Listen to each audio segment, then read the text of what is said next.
What is going on, everyone, and welcome to r/EntitledParents. Now, in today's first Entitled Parent story, it has to contain one of the most stupid Karens I've ever come across.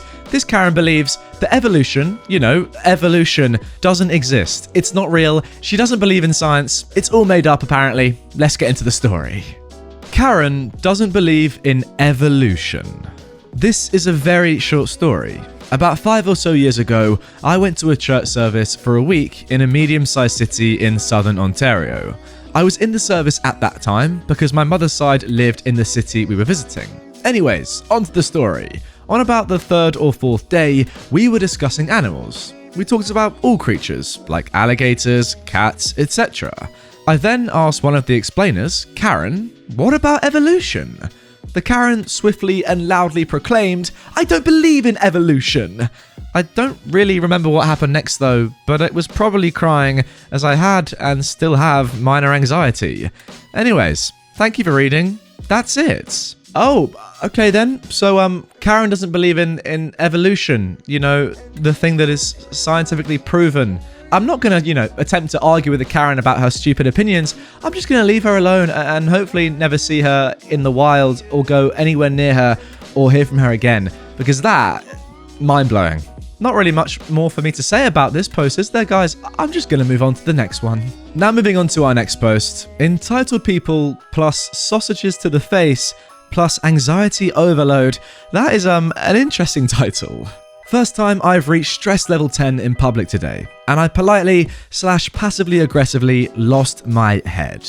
There were a lot of entitled and selfish people out today, and well, that is the cause. Side note, I get very anxious out in public and around people in general, and I am a very quiet person. I always try to duck into any corner to get out of the way of people and ensure that there is always space. Today has been the first day in a couple of months that I have ventured out to insert UK supermarket chain here before Christmas, and I regret it. Of course, it was jam-packed, but needs are a must, so off I set with my list of 3 items. This was stress level 1. One of the items was nowhere to be found, even with using the item locator on the store scan app that gives you the aisle number. Now, stress level 2 was reached. After at least 45 minutes in the supermarket looking for one particular item, the number of people who walk over or into you is horrendous. I'm going to have to burn my coat with the amount of people who chose to walk through me instead of around me. Now I'm at stress level 3.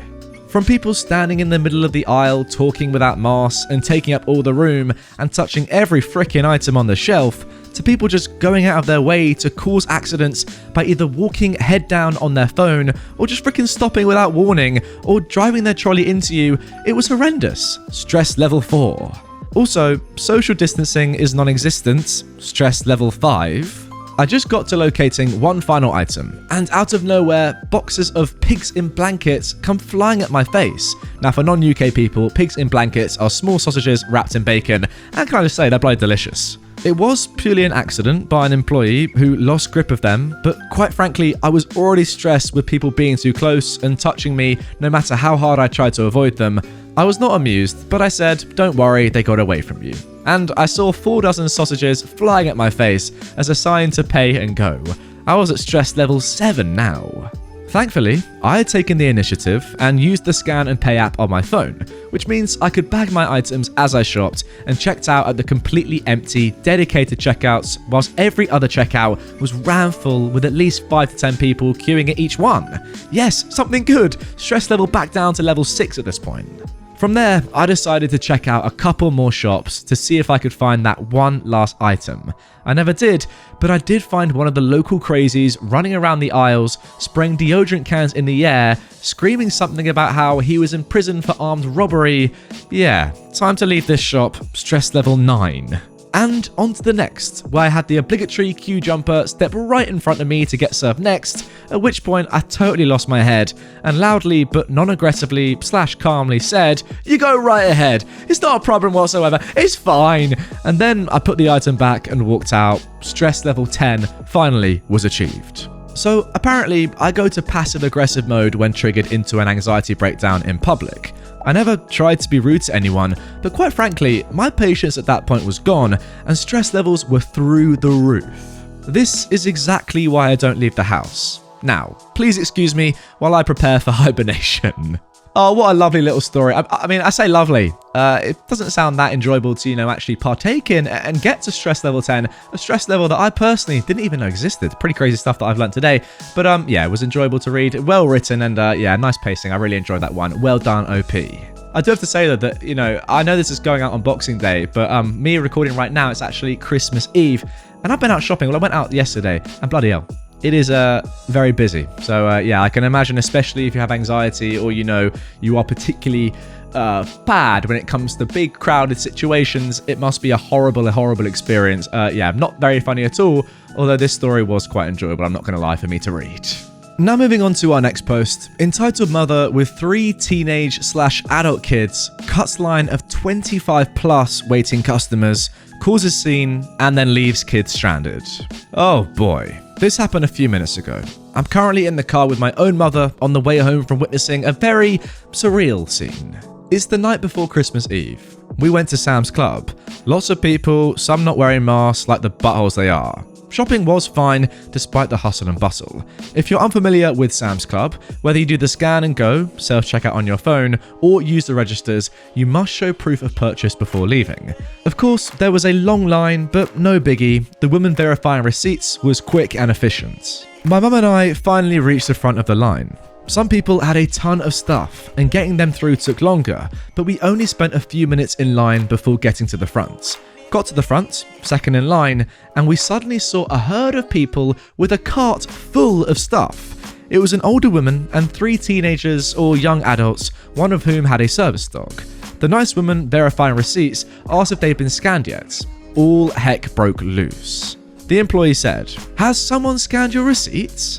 Karen, the older woman, replied, "No, I have somewhere to be. Can you scan us?" "You have to wait in line, ma'am." There were about 25 to 30 people in line waiting to be scanned. It was long, but going fast. But that wasn't enough for Karen, who became irate and started yelling. "Just scan us! I have to leave now!" "You have to wait in line back there," the employee said. At this point, her kids were becoming embarrassed, and the son, who looked like her oldest, tried talking her down by saying, Mum, but she wasn't having it. She continued to become increasingly irate while the kids watched on in horror as she got into the employee's face and then tried to leave without scanning her receipts, but her kids wouldn't give her the cards. Karen said to the employee, "Get me your manager!" The employee got her walkie. "I need security up here." "I am leaving. Kids, come on, I gotta go." Then she said to the employee, "Stop yelling at me." "Mom, I'm not yelling, you have to wait in line." Her kids shuffled on to the back of the line, while Mummy Dearest reiterated that she was leaving and she meant it, waving her car keys around. And she actually left, just as security came in. Her kids politely waited in line, and when my mum and I left, we saw the kids hanging around the awning by the exit. It's storming out, service dog and all, alone. She stranded her kids because how dare they play by the rules and wait their turn when Mummy has somewhere to be and decided to go shopping right before. I feel bad for her kids. I've witnessed a couple Karens, but this is the first time I've seen one demand the manager. If only those kids were younger, someone should have called the police for child endangerment. Those poor kids are probably still out there with a cart of groceries and a dog.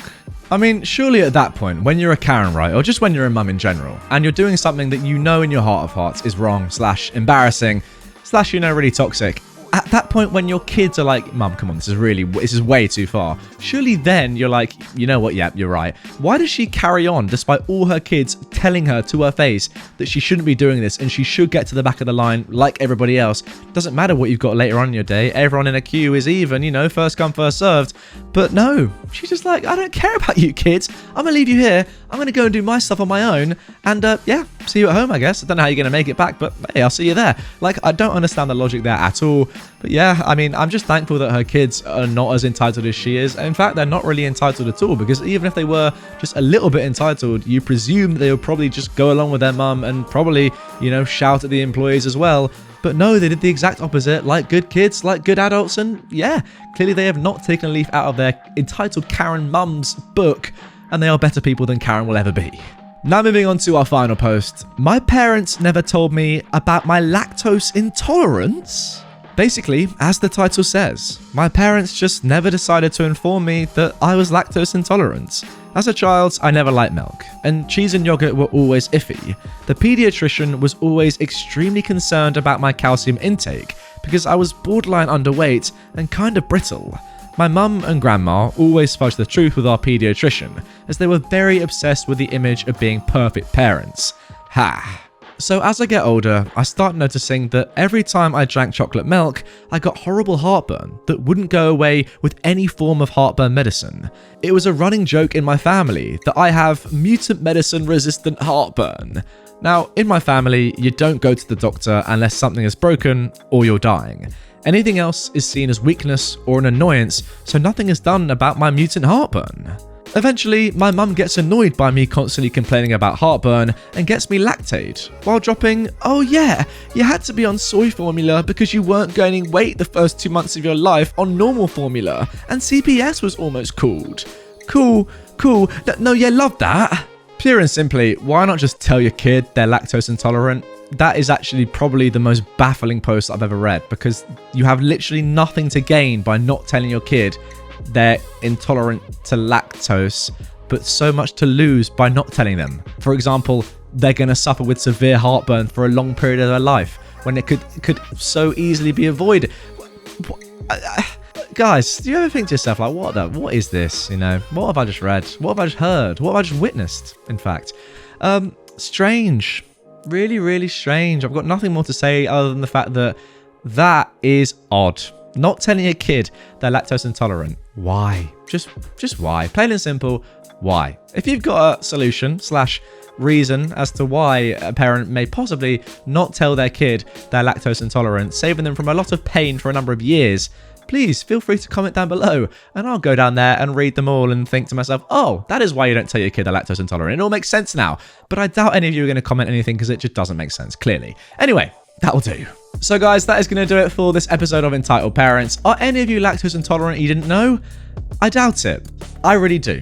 If you do want more from me right away, check out this playlist of all my Entitled Parents videos. If you are new to my channel, make sure you are subscribed with notifications on, as I'm posting twice per day in December and trying to hit 600,000 subscribers by the end of 2020. And if you love some merch, to wear on your body, that's down there as well. All right, guys, see you later with a brand new upload.